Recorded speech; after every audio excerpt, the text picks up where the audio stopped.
What's up, all my movie loving maniacs? This is your boy Bankful B of the Lassiter Factor, and this is the weekly movie rundown where I run down everything I watched throughout the week. And this week, I finally got around to watching Borderlands, and just last night, as of when I'm making this TikTok, I went and saw Speak No Evil at the theater last night, so let's review.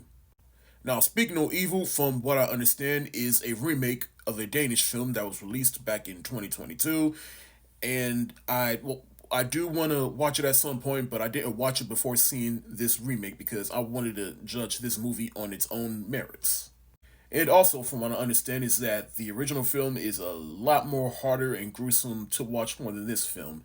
And I'll be the judge of that whenever I see it. But for right now, let's just talk about this remake, which stars James McAvoy and is the main draw as to why I wanted to see this movie. Because you can never go wrong with watching James McAvoy acting batshit crazy. We saw that in Split, and we definitely see that here.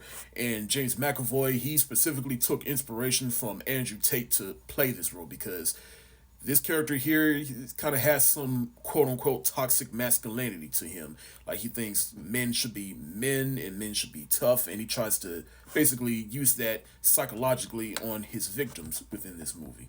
But overall, I really enjoyed this film and saw it with the right audience. Everybody was clapping, cheering, and screaming at the movie because characters were making dumb decisions as to is to be what expected with any horror thriller.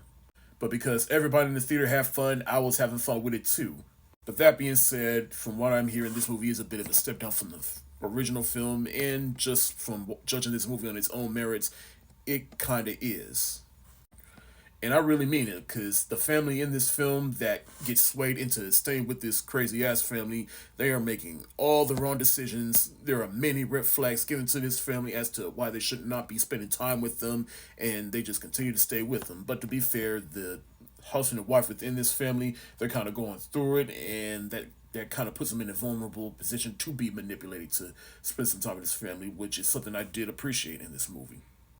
But specifically, the father in this movie, yeah, he is no good. He's just getting pushed around, and there have been many flags thrown at him talking about we should leave. And the mom, played by Mackenzie Davis, there have been many times where she was like, "Yo, we need to go," but he was like, "No, it's okay."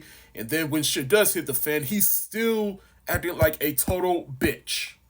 And really, the kid is the first one to figure it out first. I'm talking about the daughter because she befriends the son, which he was born with a condition where, like, his tongue wasn't long enough, but there's actually a real reason as to why that happened. I'm not going to spoil it, but once everything starts to come together and you start to figure everything out, and really when the kids start to figure everything out, that's when the movie really got going for me, and you're just rooting for this family to escape, just get the fuck out of there.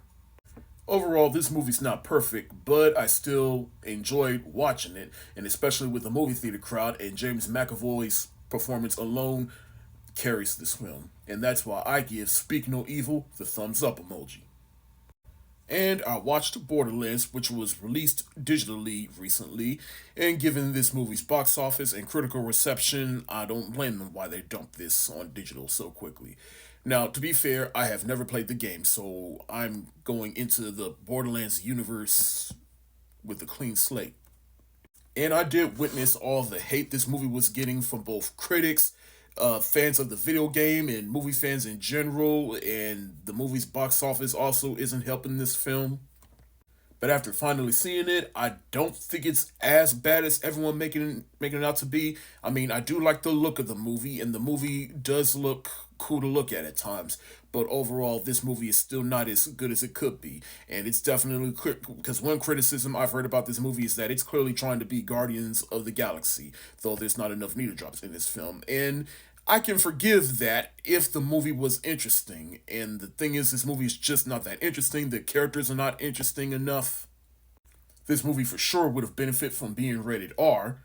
The production hell this movie also went through also didn't help because, from what I've heard, this movie was shot back in 2021. This movie was made a long time ago, and then it sat on the shelf, and then it went through two different directors. Because Eli Roth does make this, which he can make a good movie every once in a while. His last being Thanksgiving, which I thought was very entertaining, but I don't know what happened here because this movie just wasn't it for him. And then from what I heard is that Tim Miller, who directed the first Deadpool, I believe, he went on and did some reshoots for this movie. But whatever production hell they went through in this movie, it still didn't help the movie in the long run.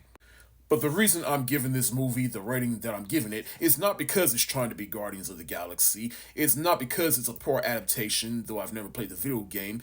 But I'm giving this the rating that I'm giving it is because this movie as a whole is just a complete step down from all the progress we're making from the past couple of years with video game adaptations. This movie is a throwback to the 90s and 2000s era of video game movies.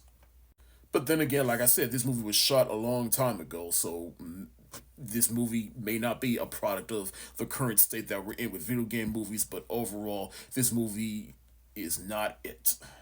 And on top of that, it also doesn't help that the cast within this movie could give a fuck less about this movie. Kate Blanchett, she's horribly miscast in this movie. Jamie Lee Curtis, what is she doing in this movie? Kevin Hart, who's not a stranger to doing these types of movies, but his inclusion in this movie didn't help either.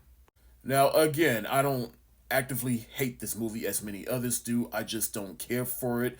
And like I said, I'm just giving it the rating that I'm giving it because it is a product of an era of video game movies that I thought we were moving past.